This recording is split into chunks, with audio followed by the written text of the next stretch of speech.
నమస్తే. నేను మీ Bobby worth. BBC voice ఛానల్లోని వారం వారం వార్తా సమాహారం కార్యక్రమానికి స్వాగతం. ఇవాళ కొన్ని హాట్ న్యూస్ ఉన్నాయి, కొన్ని కాంట్రవర్షియల్ న్యూస్ ఉన్నాయి, కొన్ని విప్లవాత్మకమైన అంటే ఆ ప్రపంచాన్ని అశేషంగా ఆకట్టుకున్న వార్తలు కూడా ఉన్నాయి. వాటిలో ముఖ్యమైనది భానుడు బగబగా మండిపోతున్నాడు. మన రాష్ట్రంలో, ప్రక్క రాష్ట్రంలో 48 డిగ్రీల ఉష్ణోగ్రత రికార్డ్ అవటం అనేది ఈ మధ్య కాలంలో ఎప్పుడు జరగలేదు. పైగా ఇది మరో వారం రోజుల పాటు ఉంటుందని వాతావరణ శాఖ ప్రకటించడంతో ప్రజలు బెంబేలెత్తిపోతున్నారు. ఈ వడగాల్పులు, ఉక్కపోత వల్ల ఇప్పటికే 35 మంది ప్రాణాలు కోల్పోయారు.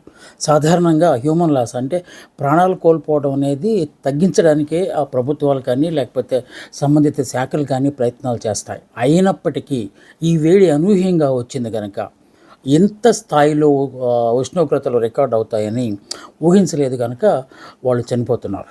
ముఖ్యంగా కృష్ణా, పల్నాడు, ఎన్టీఆర్ జిల్లాల్లో ఈ మృతుల శాతం ఎక్కువగా కనిపిస్తోంది. మృతుల్లో కొందరు రోజు కూలీలు కాగా మరికొందరు యాచకులు కావడం అనేది అత్యంత విషాదకరమైన అంశంగా భావించాలి. ఈ నెల 18, 19 తేదీల్లో ఒక ప్రకటన వచ్చింది వాతావరణ శాఖ నుంచి.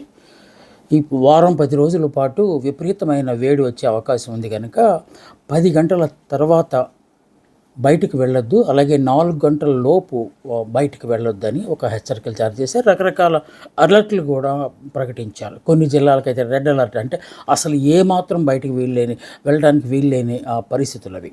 ఇంకొన్ని చోట్ల ఆరెంజ్ అలర్ట్ కూడా ప్రకటించారు. వాతావరణం బాగున్నప్పుడు లేకపోతే వర్షాలు వస్తున్నప్పుడు, తుఫాన్లు వచ్చినప్పుడు ప్రకటించే ఈ రెడ్ అలర్ట్లు లేకపోతే ఆరెంజ్ అలర్ట్లు అనేవి ఎండల కోసం కూడా ప్రకటించడం అనేది కొత్తగా మనం వింటున్నాం. గతంలో కూడా వచ్చినప్పటికీ ఈ ఏడాది ఇంత స్థాయిలో ఉష్ణోగ్రతలు నమోదవుతాయని అటు అధికారులు కానీ లేకపోతే వాతావరణ శాస్త్రజ్ఞులు కానీ ఊహించి ఉండరు.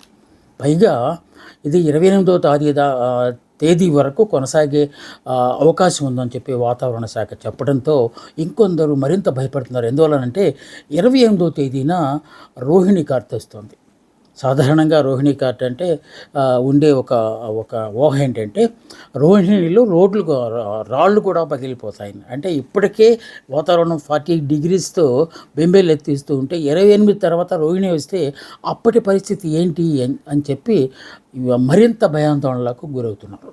సో ప్రభుత్వము లేకపోతే సంబంధిత అధికారులు ఎప్పటికప్పుడు చేస్తున్న హెచ్చరికలను అనుసరిస్తూ ప్రాణాలను కాపాడుకోవటమే ఇప్పుడు మన ముందు ఉన్న కర్తవ్యం. ముఖ్యంగా ఎక్కువ నీళ్లు తాగాలని, వీలైతే మజ్జిగ తాగాలని, కొబ్బరి నీళ్లు తాగాలని, ఎండలకు వెళ్ళేటప్పుడు ఒకవేళ అత్యవసర పరిస్థితుల్లో వెళ్ళాల్సి వచ్చినప్పుడు ఎండల్లోకి వెళ్ళేటప్పుడు తగిన అంటే గొడుగులు కానీ లేకపోతే తలకు క్లాతులు కానీ చుట్టుకొని వెళ్ళాలని హెచ్చరికలు జారీ చేస్తున్నారు. లేదంటే మనం ఇందాక అనుకున్న 35 మృతుల సంఖ్య మరింత పెరిగే ఆస్కారం ఉంది కనుక ప్రతి ఒక్కరూ తమ బాధ్యతగా భావించి తమ ప్రాణాలను తాము కాపాడుకోవాల్సిన ఆస్కారం ఉంది. ఎందుకంటే ఇవి ప్రకృతి విపత్తులు, ఎవరి చేతుల్లో కూడా ఉండవు. సాధారణంగా వచ్చే ఇవి విపత్తులు లాంటివి కనుక ప్రజలే అప్రమత్తంగా ఉండాల్సిన బాధ్యత ఉంది. ప్రయాణాలు ఉంటే వాటిని వాయిదా వేసుకోవడంలో లేకపోతే కొంచెం చల్లబడిన తర్వాత వెళ్ళటం చేస్తుండటం కూడా ఒక విధంగా మంచిదిగా చెప్తున్నారు.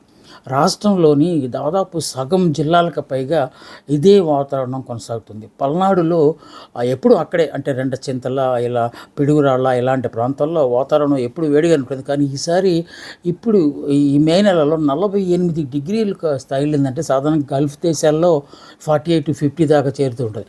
అదే పరిస్థితి మనకు కూడా వచ్చింది అని చెప్పి ఇప్పుడు అందరూ వాపోతున్నారు. దీనికి ప్రధానమైన కారణం ఏంటంటే మనం గ్రీనరీని కాపాడుకోలేకపోతున్నాం. మనిషి చేసుకున్న ఈ ప్రమాదాలలో లేకపోతే మనిషే కొని తెచ్చుకున్న ఈ ప్రమాదాలని ఇకనైనా అరికట్టాల్సిన ఆస్కారం ఉన్నది. ఎందుకంటే మొక్కలు నాటమని ఎప్పటి నుంచో చెప్తున్నారు. ఫారెస్టేషన్ చేయమంటే డిఫారెస్టేషన్కి మన వాళ్ళు వెళ్ళిపోతున్నారు. పెద్ద రోడ్లు వేయడానికి మహావృక్షాలను కూడా కొట్టేస్తున్నారు. ఇలాంటి వాటి మధ్య సమతుల్యం లోపించడం వల్లనే వాతావరణం ఇంతగా వేడెక్కిపోయిందని చెప్పి దీన్ని మనం గ్లోబల్ వార్మింగ్గా మనం పరిగణిస్తాం. సో దీన్ని తగ్గించాలంటే ప్రతి మనిషి తన బాధ్యతగా గ్రీనరీని పెంచాలి. వాతావరణంలో పొల్యూషన్ అంటే కలుషితమైన దీన్ని తగ్గించడానికి ఎవరి వంతు ప్రయత్నం వాళ్ళు చేయాలి. లేకుంటే ఈ ఏడాది 48 డిగ్రీస్ ఇప్పటికీ రేపు మళ్ళీ ఎలా ఉంటుందో చెప్పలేము. మనం ఈ వీడియో చేస్తున్న నాటికి 48 డిగ్రీల గరిష్ట ఉష్ణోగ్రత రికార్డ్ అయింది. అది ఏ స్థాయికి వెళ్తుందో చెప్పలేని పరిస్థితులు కూడా నెలకొని ఉన్నాయి. ఎందుకంటే ఉదయం 7:30 గంటల నుంచే వడగాలులు వీచడం, సాయంత్రం 7:30 అయ్యేదాకా మళ్ళీ అవే వడగాలులు వీచడం అనేది చాలా కాలం తర్వాత చూస్తున్న ఒకనొక అంశం. అంటే మే అనగానే నిజంగానే బెంబెలెత్తించే మంతే, కానీ ఈ ఏడాది పరిస్థితి విషమంగా మారింది. సో ప్రజలందరూ అప్రమత్తంగా ఉండాలని మనం కూడా కోరుకుందాం. ఈ వార్త అన్ని ప్రముఖ ఛానళ్ళలో, ముఖ్యంగా సోషల్ మీడియాలో కూడా హల్చల్ చేస్తూ ఉంది. ఇంకొక సెన్సేషనల్ వార్త ఏంటంటే, దేశంలో కొత్తగా ఒక రాజకీయ పార్టీ పుట్టుకొచ్చింది. అది ఒక కీటకం పేరు, బొద్దంకి పేరుతో ఒక రాజకీయ పార్టీ వచ్చింది. బొద్దంకి ఏంటి, రాజకీయ పార్టీ ఏంటి అనుకోవచ్చు. Cockroach Janata party. ఈ కాక్రోచ్ ఏంటి, దాని తాలూకు కథా కమమిష ఏంటి, వెళ్ళేటప్పుడు దానికంటే ముందు వెళ్ళేటప్పుడు దీనికి కర్త కర్మ క్రియ అభిజిత్ అనే ఒక కుర్రాడు. ఈ కుర్రాడు గతంలో ఆమ్ ఆద్మీ పార్టీకి ప్రచార సమన్వయకర్తగా కూడా పనిచేశాడని ఒక సమాచారం వస్తుంది. అసలు ఎందుకు ఈ పార్టీ పెట్టాల్సి వచ్చింది అంటే, ఆ మధ్య chief justice of India justice Suryakant గారు ఒక చిన్న అలవోకగా ఒక వ్యాఖ్య చేశారు ఆ సోషల్ మీడియాకి సంబంధించి. సోషల్ మీడియాలో యంగ్ బాయ్స్, ఖాళీగా ఉన్నవాళ్ళు, నిరుద్యోగులు, ఆర్టీఐ కార్యకర్తలు, ఆ మాటకు వస్తే కొందరు న్యాయవాదులు, వీళ్ళందరూ ఇష్టారాజ్యంగా ఇన్స్టాగ్రామ్లో, వాట్సాప్లో, ఫేస్బుక్లో రీల్స్ చేస్తున్నారు. ఇలాంటి వాళ్ళని చూస్తే బొద్దింకలు వీళ్ళందరూ బొద్దింకలు లాంటి వాళ్ళు. అంటే ఒకళ్ళని చూసి ఒకళ్ళు పుట్టుకురావడం కదా. బొద్దంకి తెలుసు కదా, జననం ఒకసారి మొదలుపెట్టిందంటే లక్షల బొద్దంకిలు పుట్టుకొస్తూనే ఉంటాయి. సో ఆ విధంగా వీళ్ళను ఆయన కంపేర్ చేసేసరికి ఇప్పుడు అసలు జెన్జీల యుగం కనుక ఎక్కడ చిన్న చిటుకుమన్నా కూడా వెంటనే దేశవ్యాప్తంగా అది సంచలనాలకు దారితీస్తుంది. ఈ అభిజిత్ దాన్ని అందిపుచ్చుకుని ఆయన అన్న బొద్దంకనే పార్టీ పేరు పెడితే ఎలా ఉంటుందని ఆలోచన చేసి అందుకనే కాక్రోచ్ జనతా పార్టీ అనేది పాతదే, బట్ కాక్రోచ్ అనేది కొత్తగా వచ్చింది. భారతీయ జనతా పార్టీ ప్లేస్లో కాక్రోచ్ జనతా పార్టీ అని చెప్పి ఏం చేశారు. ఆయన సరదాగా ఏదో వ్యంగ్యాత్మకంగా ఆయన చేశారని చెప్తున్నప్పటికీ ఆ తర్వాత ఆయన చేసిన వ్యాఖ్యల మీద యువత బగ్గుమన్నారు. మేమంతా ఏంటి పారాసైట్లా కనపడుతున్నామా, బొద్దంకల్లా కనపడుతున్నామని నిరసనకు దిగారు. కానీ ఆయన వెంటనే సర్దుకొని నేను ఏదో సరదాగా అన్నానా, దాన్నే అంత సీరియస్గా తీసుకుంటారేంటి అనే ధోరణిలో ఆయన మాట్లాడారు. కానీ వీళ్ళు నిజంగానే సీరియస్గా తీసుకున్నట్టున్నారు. వెంటనే ఆ కుర్రాడు ఒక డిజైన్ చేసేసి అభిజిత్ దానికి ఒక లోగో తయారు చేసి దాని మోటో కూడా చెప్పాడు. అవినీతి రహిత పాలన అందించడం కోసం మా పార్టీ పుట్టుకొస్తోంది, యంగ్ పీపుల్ని ఈ పార్టీలో చేర్చుకుంటాము అని కొన్ని అంశాలను ప్రస్తావించి, అంటే లక్ష్యాలను ప్రస్తావించి దాన్ని జనం మీదకు వదిలేశాడు. వదిలిన గంటల్లో లక్షల్లో ఫాలోవర్స్ దానికి వచ్చేసారు. అంటే వేలం వేరు అంటారు కదా, అలా కనపడని ఆలస్యం అంతే. 2 రోజులు గడిచేసరికి కోట్లలో ఏ రాజకీయ పార్టీ ఇంత వేగంగా, ఎంత విస్తృతంగా ప్రజల్లోకి వెళ్ళలేదనే అది ఈ పార్టీ మాత్రం చేసినట్టుగా కనిపిస్తుంది. జనం, ముఖ్యంగా యూత్ అందరూ మేమున్నాం, గో హెడ్ అని చెప్పి ఆయన వైపు తిరుగుతుంటే, మరో ప్రక్క ప్రభుత్వం కూడా ప్రత్యూహం పనే ఆస్కారం ఉంటుంది. అంటే ప్రభుత్వ పెద్దలు దీన్ని అనుకున్నారా లేదనేది మనకు తెలియని అంశం. కానీ బట్ ఎందుకో ఎక్కడో ఒక చోట దీనికి కౌంటర్ అటాక్ కూడా ప్రారంభమైనట్టుగా కనిపిస్తుంది. సాక్షాత్తు అభిజితే ఆ విషయాన్ని, ఇప్పుడు అభిజిత్ ఎక్కడున్నాడు అంటే అమెరికాలో పబ్లిక్ రిలేషన్స్ కోర్స్ చేస్తున్నాడు. దాదాపు అయిపోవచ్చింది, లాస్ట్ సెమిస్టర్లో ఉన్నాడు. త్వరలో తాను ఇండియాకి రాబోతున్నాడు. వచ్చిన తర్వాత ఈ పార్టీని ఇంకా విస్తృత స్థాయిలో ప్రజల్లోకి తీసుకెళ్లేందుకు ప్రయత్నిస్తాను అని చెప్పి ఎక్స్ వేదికగా ఎక్స్ వేదిక గుర్తొచ్చింది. తన తాలూకు అన్ని అకౌంట్లు క్లోజ్ చేశారని, హ్యాక్ చేశారని, దాని మీద నిఘా పెట్టారని ఆయన ఆరోపణలు చేయటం మొదలుపెట్టాడు. అంతే, వ్యూహం పనినప్పుడు ప్రత్యూహాలు అనేవి రాజకీయాల్లో సహజంగానే వస్తూ ఉంటాయి. ఇంకొంతమంది అయితే ఒక అడుగు ముందుకేసి ఆమ్ ఆద్మీ పార్టీ కేజ్రీవాల్ దీన్ని వెనుకున్నాడు, ఆయనే ఇదంతా చేస్తున్నాడు, బీజేపీ మీద చాలా కోపంతో ఉన్నాడు ఆయన అని చెప్పి కొంతమంది అంటున్నారు. కానీ బట్ అది మాత్రం నిర్ధారణ అయితే కాలేదు. అభిజిత్ ఆవేశంగా ఈ నిర్ణయం తీసుకున్నట్టుగా కనిపించట్లేదు. ఎందువల్లంటే చాలా ఆలోచనతోనే, ఎందుకంటే మనకి ప్రక్కన బంగ్లాదేశ్ కావచ్చు, లేకపోతే నేపాల్ కావచ్చు, ఈ మధ్య కాలం మన దేశంలో అయితే మణిపూర్ కావచ్చు, ఇక్కడ యంగ్ జనరేషన్ అనేవాళ్ళు, జెడ్ జనరేషన్ అనేవాళ్ళు ఎంత ఫాస్ట్గా సోషల్ మీడియా వేదికలుగా కనెక్ట్ అవుతున్నారు అనేది మనకి ఇవి జస్ట్ ఎగ్జాంపుల్స్ మాత్రమే. సో అదే కోవలో ఈ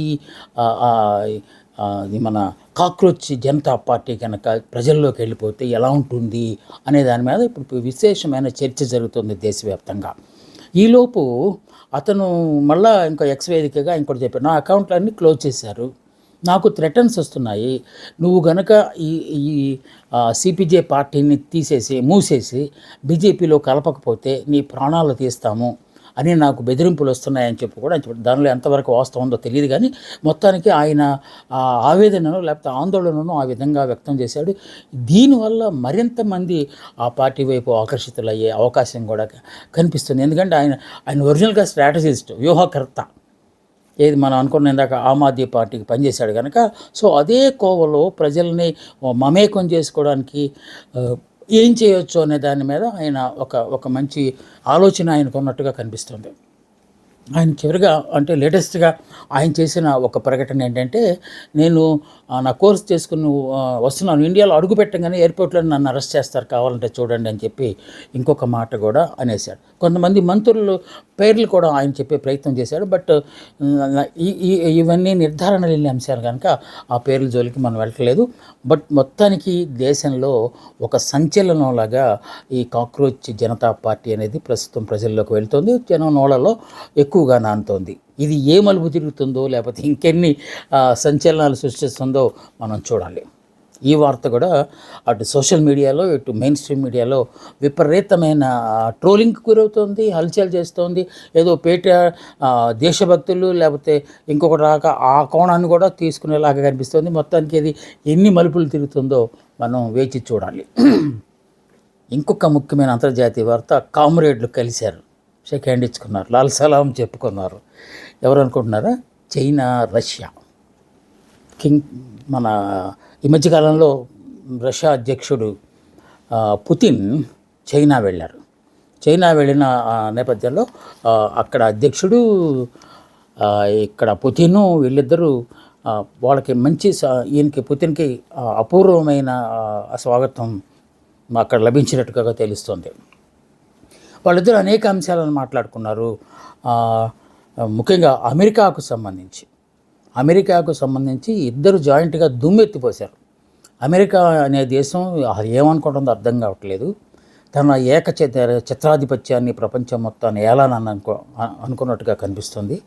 అది ఆటవిక న్యాయం తప్ప ఇది ప్రజాహితాన్ని కోరే ఇది కాదు అని చెప్పి వాళ్ళు అమెరికా మీద దుమ్మెత్తిపోశారు. ఆశ్చర్యం ఏంటంటే ఈ మధ్య కాలంలోనే అమెరికా అధ్యక్షుడు డొనాల్డ్ ట్రంప్ కూడా చైనా పర్యటన చేసి వెళ్ళారు. వెళ్తూ ఆయన చాలా వికృతమైన చేష్టలు, వింత చేష్టలు చేసే ఎయిర్పోర్ట్లోనే వీళ్ళు ఇచ్చిన జ్ఞాపికలను లేకపోతే బహుమతులను ఎయిర్పోర్ట్లో డస్ట్బిన్లో వేశాడని రకరకాల వార్తలు వచ్చాయి. ఆ వార్తల్లో ఎంత వాస్తవం తెలియదు. కానీ అతను అమెరికా వెళ్ళిన తర్వాత చేసిన కొన్ని వివాదాస్పద వ్యాఖ్యలు మాత్రం ఇప్పుడు ప్రపంచ దృష్టిని ఆకర్షించాయి.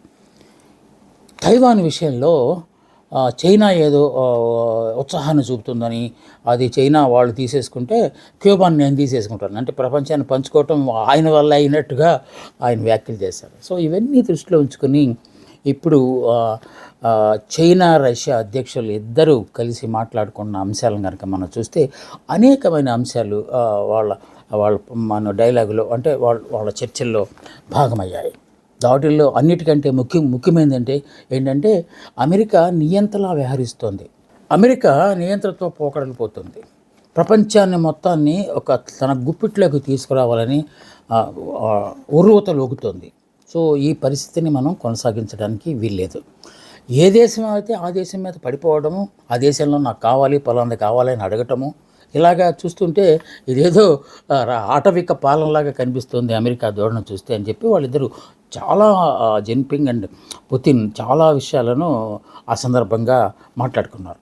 ఎందుకంటే అమెరికా అధ్యక్షుడు చైనాకి వెళ్ళటమే ఒక ఆశ్చర్యకరమైన అంశం అయితే, అక్కడికి వెళ్ళి చాలా కాంట్రవర్షియల్, ఒకప్పుడు ఉక్రెయిన్ అధ్యక్షుడిని పిలిచి వైట్ హౌస్లో అవమానించినట్టుగానే ఇక్కడ కూడా రకరకాల విన్యాసాలు చేసి ఆయన తన తాలూకు అసలు ప్రవృత్తిని బయట పెట్టుకునే ప్రయత్నం చేశారు. కానీ ఆయన వెళ్ళిన తర్వాత పుతిన్ ఇక్కడికి రావటం, ఈ చైనా రష్యాల సాంగత్యం గురించి ప్రపంచం అంతా ఎదురు చూస్తుంది. ఏం మాట్లాడతారు వాళ్ళిద్దరూ ఒక ఉమ్మడి ప్రకటన అయితే చేశారు. అమెరికా ఆగడాలను మనం సాగనివ్వకూడదు. అదే మనం అందుకే కామ్రేడ్స్ ఇద్దరు కలిశారని చెప్పడానికి. రష్యా చైనా కలటం అంటే అది చాలా చాలా అర్థాన్ని ఇస్తుంది. అమెరికా లాంటి దేశాలని తస్మాత్ జాగ్రత్త అని బెదిరించగల సత్తా ఈ రెండు దేశాలకు ఉంది. అందువల్ల ఈ దీనికి చాలా ఈ భేటీకి వీళ్ళిద్దరు కలయికకి చాలా ప్రాధాన్యత ఉందని చెప్పి మనం భావించాల్సి ఉంది. అమెరికా అధ్యక్షుడు వెళ్ళిపోయిన కొద్ది రోజులకి పుతిన్ రావడం అనేది మొత్తం ఏదో సంథింగ్ జరగబోతోంది అని అందరూ ఊహించారు. కానీ ఇంతలాగా వాళ్ళు రెబలెస్గా మాట్లాడతారని, అంటే అఫ్కోర్స్ వాళ్ళ స్వభావం అది. ఎవరినైనా తాడు నియంతలాగా ప్రవర్తిస్తుంటే వారి పట్ల కొంచెం కటువుగానే ఉండే మనస్తత్వం కామ్రేడ్స్ ఉంటుందనేది ఆ చరిత్ర చెబుతుంది. ఇప్పుడు వర్తమానంలో కూడా అదే జరగబోతోంది. వాళ్ళు చేసిన ట్రీటీల్లో చాలా ఒప్పందాల్లో ఇప్పుడు ప్రపంచానికి పనికొచ్చేవి చాలా ఉన్నాయి. ముఖ్యంగా వాళ్ళు మాట్లాడుకున్న దాంట్లో పశ్చిమాసియా యుద్ధం గురించి కూడా ప్రస్తావన వచ్చింది. ఆ పశ్చిమాసియా యుద్ధము అమెరికా, ఇజ్రాయెల్ అనేవి అన్యాయంగా ఇరాన్ మీద పడి యుద్ధం చేస్తున్నాయి. అదేదో చమురు మొత్తానికి తమకే కావాలన్నట్టు, సముద్రపు సరిహద్దులు కూడా తమ ఆధీనంలోకి రావాలన్నట్టు మాట్లాడటం అనేది చాలా వింత గొలిపించే అంశము. పైగా మన ట్రంప్ చేసిన గోల్డెన్ డోమ్ రక్షణ వ్యవస్థ అనే ప్రతిపాదన అసలు అదేంటి, దానికి ఏమైనా అర్థం ఉందా? ఆయనేంటి మొత్తం ప్రపంచాన్ని శాసించడం ఏంటి అని చెప్పి దానికి కూడా వచ్చింది. త్వరలో ఈ యుద్ధానికి, ఈ వైరానికి, ఈ సమరానికి చర్మగీతం పాడాలి, అందుకు మనమే పూనుకోవాలని చెప్పి కూడా వాళ్ళు మాట్లాడటం అనేది చాలా సంతోషించాల్సిన. సుదీర్ఘకాలంగా దాదాపు 25 ఏళ్ల క్రితం జరిగిన చైనా రష్యా ఒప్పందం, అంటే పరస్పర సహకారం, రకరకాల అంశాల్లో పరస్పర సహకారం సంబంధించిన ఒప్పందాన్ని మరింత కాలం పొడిగించడానికి కూడా ఈ సందర్భంగా వాళ్ళిద్దరూ అంగీకారానికి వచ్చినట్టుగా తెలుస్తుంది. సో ఈ పరిణామాలు, కామ్రేడ్స్ ఇద్దరు కలిసిన ఈ పరిణామాలు ప్రపంచ శాంతికి దారితీస్తాయని కొంతమంది, ఎక్కడ యుద్ధాలు వచ్చినా అమెరికా ఉంటుంది కనుక అమెరికాని నిలువరించాలంటే తప్పనిసరిగా ఈ కలయిక ఎంతో ప్రాధాన్యత సంతరించుకుందని చెప్పి ప్రపంచ దేశాలు ఆశించడంలో అతిశక్తి లేదు. ఈ అంతర్జాతీయ వార్త కూడా ఈ వారంలో హల్చల్ చేసింది, ఎక్కువ మందిని ఆకర్షించిందని కూడా చెప్పుకోవాలి. ఇంకొక వార్త మన రాష్ట్రానికి సంబంధించింది. టీడీపీ, వైసీపీ పార్టీల మధ్య విభేదాలు బగ్గుమన్నట్టుగా కనిపిస్తుంది. దానికి తార్కాణంగానే వైసీపీ అధ్యక్షుడు, మాజీ ముఖ్యమంత్రి జగన్మోహన్ రెడ్డి ఇటీవల ప్రెస్ మీట్ ఏర్పాటు చేసి తెలుగుదేశం పార్టీ మీద దుమ్మెత్తిపోశారు. ఎందుకు ఆయనకి అంత కోపం వచ్చింది ఒకేసారి అంటే, పార్టీను, వైఎస్ఆర్ కాంగ్రెస్ పార్టీని గొడ్డల పార్టీ అని చెప్పి తెలుగుదేశం పదే ఎద్దేవా చేస్తున్న నేపథ్యంలో ఆయన సమాధానం ఇవ్వడం కోసం, లేకపోతే ఖండించడం కోసం ఈ మీడియా మీట్ పెట్టినట్టుగా సుదీర్ఘకాలం చాలాసేపు మాట్లాడారు. ఆయన మాట్లాడిన దాంట్లో ఎవరిది గొడ్డల పార్టీ, ఎవరివి హత్య రాజకీయాలు అని ప్రశ్నలు లేవనెత్తి, వైఎస్ఆర్ కాంగ్రెస్ పార్టీ చాలా సచ్ఛిరత కలిగింది, అసలు మర్డర్స్ చేసే లేకపోతే కూనీలు చేసే సంస్కృతి తెలుగుదేశం పార్టీకే ఉన్నదన్నట్టుగా ఆయన మాట్లాడారు. ఆయన కొన్ని ఉదాహరణలు కూడా చెప్పారు. మా కుటుంబంలో మేము 3 కోల్పోయాము ఇప్పటికే. మా తాత రాజారెడ్డి గారిని చంపారు, మేమేం చేయలేదు వాళ్ళు ఇంకా బాగానే తిరుగుతున్నారు. ఆ తర్వాత మా నాన్న రాజశేఖర రెడ్డి గారిని అసెంబ్లీలోకి రానివ్వని చంద్రబాబు అసెంబ్లీ సాక్షిగా చెప్పి కావాలంటే క్లిప్పింగ్లు చూసుకోండి అన్నారు ఆయన. అంటే రాజశేఖర రెడ్డి గారి మరణం వెనక కూడా టీడీపీ ఉంది అనే అర్థం వచ్చేలాగా ఆయన మాట్లాడారు. ఇక వివేకానంద రెడ్డి చనిపోయింది ఎవరి హయాంలో? మా బాబాయ్ చనిపోయింది ఎవరి హయాంలో? మీ హయాంలో కదా. సో హత్యలన్నీ మీరు చేసి, గొడ్డళ్ళు మీరు వాడి మా పార్టీని గొడ్డల పార్టీని ఎలాగంటారు అని ఆయన సమర్థించుకునే ప్రయత్నం చేశారు. ఇంకా ఆయన వంగవీటి రంగా, కాపుల నేత వంగవీటి రంగాన్ని ఎవరు చంపారు, మీరు కాదా అని ప్రశ్నించారు. అలాగే పాత్రికేయ వృత్తిలో ముందుకు దూసుకెళ్ళిపోతున్న ఎన్కౌంటర్ దశరథరాముని పట్టపగలే చంపింది మీరు కాదా అని హత్య రాజకీయాలన్నిటినీ ఒక జాబితాలాగా రాసుకుని ఏకరువు పెట్టేశారు. సో ఇంత చేస్తే టీడీపీ వాళ్ళు ఊరుకుంటారా, లేకపోతే కూటమి వాళ్ళు ఊరుకుంటారా? కౌంటర్ అటాక్ ప్రారంభించారు. ఏంటి ఇప్పుడు మీరు మాట్లాడటం ఏంటి అని చెప్పి అచ్చెన్నాయుడు గారు, అలాగే నాదెండ్ల మనోహర్ గారు, చంద్రమోహన్ రెడ్డి గారు, వీళ్ళందరూ జగన్మోహన్ రెడ్డి చేసిన వ్యాఖ్యలన్నిటినీ తిప్పికొట్టే ప్రయత్నం చేశారు. ఆయన ఏమేమైతే మాట్లాడారో వాటికి రివర్స్లో వీళ్ళు మాట్లాడారు. ఒకవేళ చావులు గురించి మీరు మాట్లాడారు కదా, ఆ చావులన్నీ మీకే లబ్ధి చేకూర్చినాయి కదా అని చెప్పి రాజారెడ్డి గారు పోవటం వల్ల రాజశేఖర రెడ్డి గారు గెలిచారు. రాజశేఖర రెడ్డి గారి చావుని నువ్వు ఎన్నికల దీనిగా చేసుకుని నువ్వు గెలిచావు అని చెప్పి వీళ్ళు కూడా కొత్త పాడాన్ని అందుకున్నారు. ఇక చంద్రమోహన్ రెడ్డి అయితే అప్పుడెప్పుడో జరిగిన సంఘటనలు ఇప్పుడు ఎందుకు తీసుకొస్తున్నావు నువ్వు, దీని వెనక రాజకీయం ఏంటి అని ఆయన ప్రశ్నించారు. సో ఇక పవన్ కళ్యాణ్ని లేకపోతే ఆ కూటమి నేతల్ని విమర్శించే సత్తా మీకు లేదు అని చెప్పి నాదెండ్ల మనోహర్ గారు కూడా ఈ జగన్మోహన్ రెడ్డి మీద దుమ్మెత్తిపోసిన సంఘటనలు ఇక్కడ. ఇది పెద్ద హాట్ సమస్యగా మాట్లాడి అందులో తెలుగుదేశం పార్టీకి వత్తాసు పలుకుతాయి అని చెప్పుకునే పత్రికలు అంటే ఈనాడు, ఆంధ్రజ్యోతిలో కూడా పతాక శీర్షికల్లో ఇటు జగన్మోహన్ రెడ్డి గారి గురించి మాట్లాడింది, ఇటు దానికి కౌంటర్ ఇచ్చింది. రెండు సమానంగా ఇవ్వటం అనేది ఈసారి వార్తల్లో ప్రత్యేకతగా మనం మాట్లాడుకోవాలి. సో ఇది రెండు పార్టీల మధ్య విభేదాలకు సంబంధించి నడుస్తున్న మాటల యుద్ధం. ఇంకా సుప్రీంకోర్టు ఈ మధ్యకాలంలో కొన్ని వివాదాస్పదమైన వ్యాఖ్యలు చేస్తుండటము, ఆ తర్వాత మళ్ళీ దాని గురించి దేశవ్యాప్తంగా చర్చ జరుగుతుండటం అనేది ఈ మధ్యగా పరిపాటిగా మారింది. అలాంటిదే ఒకటి జరిగింది. ఈసారి జస్టిస్ నాగరత్న ఒక వ్యాఖ్య చేశారు, అది పైగా రిజర్వేషన్లకు సంబంధించి. ఆ అమ్మ నాన్నలు ఐఏఎస్లు అయితే వాళ్ళ పిల్లలకి మళ్ళా రిజర్వేషన్లు ఎందుకు, అప్పటికే వాళ్ళు ఆర్థికంగా సామాజికంగా ముందుకు వెళ్ళిపోయారు కదా, అలా రిజర్వేషన్లు ఇచ్చుకుంటూ పోతే ఆ ఉచ్చులోంచి మనం బయటకు వచ్చేది ఎన్నాళ్ళకి అని ఆవిడ కాస్తంత వివాదాస్పదమైన అర్థాన్ని ఇచ్చే వ్యాఖ్య చేయడం అనేది ఇప్పుడు దేశవ్యాప్తంగా చర్చకి దారితీసే పరిస్థితులు ఏర్పడ్డాయి. కర్ణాటకకు సంబంధించి ఇద్దరు ఉన్నతాధికారుల తాలూకు కుమారుడు ఒక కేసును కోర్టులో వేశారు. క్రీమీ లేయర్ పేరుతో మమ్మల్ని విస్మరించారు, మేము పలానా జాతికి చెందిన వాళ్ళం, మా జాతికి రాజ్యాంగం ప్రసాదించిన రిజర్వేషన్లు దక్కాలి అని ఆయన వేస్తే ఆ సందర్భంగా ఈవిడ జస్టిస్ నాగరత్న ఈ వ్యాఖ్యలు చేశారు. వాళ్ళు ఇప్పటికే ఆర్థికంగా సామాజికంగా హోదాపరంగా కూడా వాళ్ళు ముందుకెళ్ళిపోయారు, ఇంకా వాళ్ళకి సామాజిక రిజర్వేషన్లు ఎందుకు అని అడిగారు. కాకుంటే దీని మీద జరుగుతున్న చర్చ ఏంటంటే అసలు రిజర్వేషన్లు అనేవి సామాజిక ప్రాతిపదికగా వచ్చినాయి కనుక ఏ ఉన్నత స్థాయిలో ఉన్న అట్టడుగు వర్గాల వాళ్ళు అంటే రిజర్వేషన్ జాతులకు చెందిన వాళ్ళకి గౌరవం ఇవ్వటం అనేది జరగని పని. అందుకే వాళ్ళు ఉన్నత స్థాయికి వెళ్ళటానికి ఈ రిజర్వేషన్ అనేది పెట్టారు. ఇప్పుడు ఓబీసీలకు సంబంధించి క్రీమీ లేయర్ని కూడా తీసుకొచ్చారు కనుక అందువల్ల జరిగే నష్టమేమీ లేదు ఈ సమాజానికి అని చెప్పి సమాధానం ఇచ్చే ప్రయత్నం చేస్తున్నారు రిజర్వేషన్లకు సంబంధించిన వాళ్ళు. ఇది ఇప్పుడు ఎన్ని మలుపులు తిరుగుతుందో, దేశవ్యాప్తంగా ఎలాంటి చర్చకి దారితీస్తుందో చూడాలి. ఇవి ఈ వారం మనం వారం వార్తా సమాహారంలో ప్రస్తావించిన కొన్ని అంశాలు. మళ్ళా వచ్చే వారం మరిన్ని అంశాలతో నేను మీ ముందుకు వస్తాను. అందాక సెలవు. నమస్తే, మీ బాబీ వర్ధన్.